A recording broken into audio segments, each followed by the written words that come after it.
del 3. I dag der vil jeg snakke en lille smule om permissions, altså rettigheder på filer. Og så vil jeg snakke lidt om, hvordan man læser, hvad der er i filer, og hvordan man søger, hvad der er i filer. Her har jeg selvfølgelig talt om tekstfiler. Hvis vi kigger her, som vi så i del 2, hvordan man lister, hvilke filer der er i et bibliotek, så står der jo en frygtelig masse informationer. Der var faktisk også en ting, jeg glemte at fortælle i del 2. Det var, at filer, der starter med et punktum, det er skjulte filer. Det vil sige, hvis jeg bare skriver normalt ls, så kan jeg ikke se dem. De skjulte filer, de indeholder typisk personlige indstillinger. Det vi kan se her, det er de forskellige rettigheder. Allerførst, så er der enten en streg eller et D. Hvis der er en streg, så betyder det, at det er en fil. Hvis der er et D, så betyder det, at det er et bibliotek. D står for directory. De første 3, det er rettigheder for den bruger, der ejer filen. R, det står for read. W, det står for write. Og X, det står for execute. De næste 3, vi kan se, det er for group, altså den gruppe, der ejer filen. Og igen, så er den første read, den næste, det er write, og den sidste, det er execute. Og til sidst, så er det de rettigheder, der gælder for alle andre. Og igen, så er det read, write og execute. Det første, vi kan se her, det er den bruger, der ejer filen. Og brugeren, det er så den, der har de rettigheder, du kan se herude. Det næste, vi kan se, det er den gruppe, der ejer filen. I det her tilfælde, der er det mig, der ejer filen, og det er i øvrigt også min egen gruppe, der ejer filen. Det vil sige, at der er ikke andre her, der kan skrive til filen. Og det kan vi se, fordi at der yderst, der mangler et V, eller et W. Hvis jeg gerne vil have en fil, så kan jeg lave en fil med den kommando, der hedder touch. Jeg kan fx lave en fil, der hedder test. Sådan. Nu kan vi se, at der simpelthen er en tom fil her, der hedder test. Og jeg kan også se, at det kun er mig, der har ret til at læse og skrive i den, og alle andre, de har så ret til at læse i den.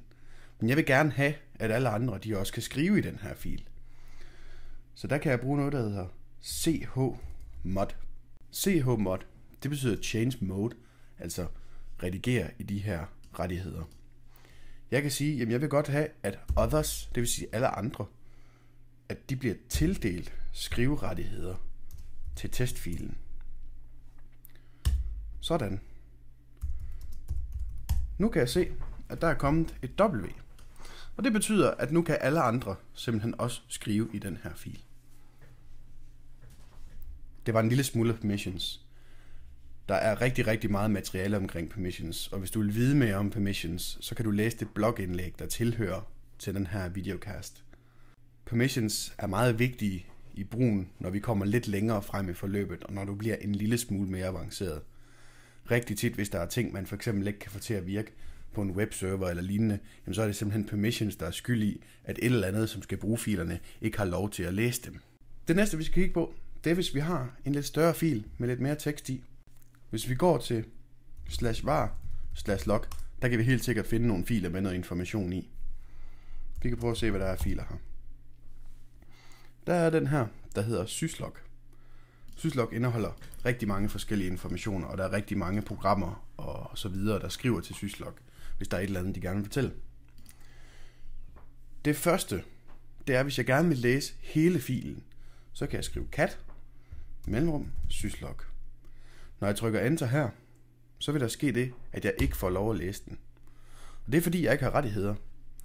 Hvis vi prøver at kigge herude, så kan vi se, det er root, der ejer den, og det er ADM-gruppen, der ejer den. Root kan læse og skrive, ADM-gruppen kan læse, men alle andre, det er de sidste 3 her, det er for eksempel mig, men det har jeg ikke nogen rettigheder til. Så hvis jeg vil læse den her, så er jeg nødt til at blive root. Og det gør jeg ved at skrive su mellemrum bindestreg. Og så skal jeg selvfølgelig skrive mit root password. Jeg skal nu igen gå ind i logbiblioteket. Og hvis jeg prøver at gøre det samme en gang til, så kommer der en masse forskellige ting og sager. Altså har jeg nu lige pludselig lov til at læse filen. Hvis jeg skriver cat, så får jeg en frygtelig masse informationer. Og CAT er som regel rigtig god, hvis jeg ikke har særlig meget data, så kan jeg lige bruge CAT til at læse det med. Jeg kan også bruge CAT med den option, der hedder -n, hvis jeg lige vil have nogle linjenummer på, og så kan jeg se, hvilken linjenummer i filen vi er kommet til. Men for mig er det ikke særlig interessant at bruge CAT lige nu, fordi jeg vil gerne have mulighed for at scrolle igennem filen, ligesom hvis jeg åbner en fil her, og jeg kan scrolle op og ned.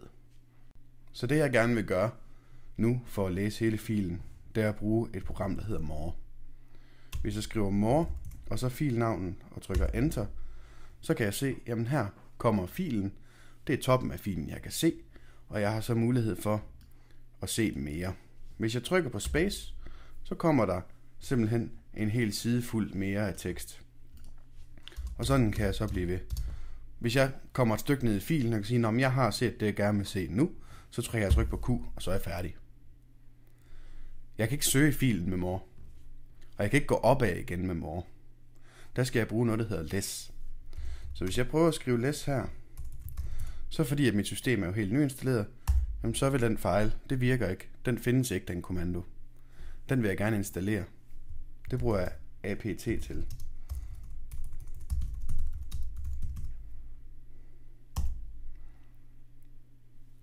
Så har jeg lavet et link i blogindlægget, hvor du kan gå ind og læse og se en masse om, hvordan apt fungerer. Men nu har jeg installet less, så nu kan jeg simpelthen skrive less, og så syslog. Sådan. Det fungerer på samme måde, hvis jeg trykker på space, så kan jeg gå nedad. Men det jeg også kan nu, det er, hvis jeg gerne vil søge, så kan jeg skrive skråstreg. Og så kan jeg skrive 192.168.1, hvis jeg gerne vil finde noget, der indeholder det. Og så kan jeg trykke Enter. Så finder den der, hvor det står, og så markerer den det. Så kan jeg simpelthen se, det er der, vi er. Hvis jeg gerne vil kigge opad i filen igen, så kan jeg trykke på Page Up, og så kommer jeg opad i filen. Så jeg kan simpelthen med less, der kan jeg både gå frem og tilbage. Det næste, vi skal kigge på, det er grep.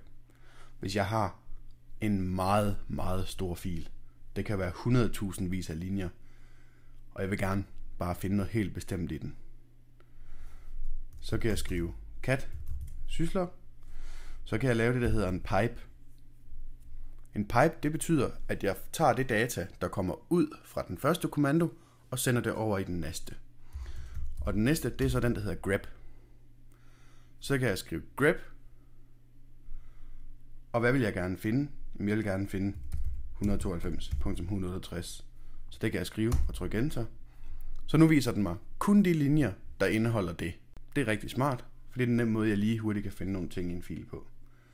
Jeg kan også bruge grep sammen med alle andre kommandoer. Du kender ikke andre kommandoer lige nu, hvor du kan bruge det andet end cat og måske ls-la.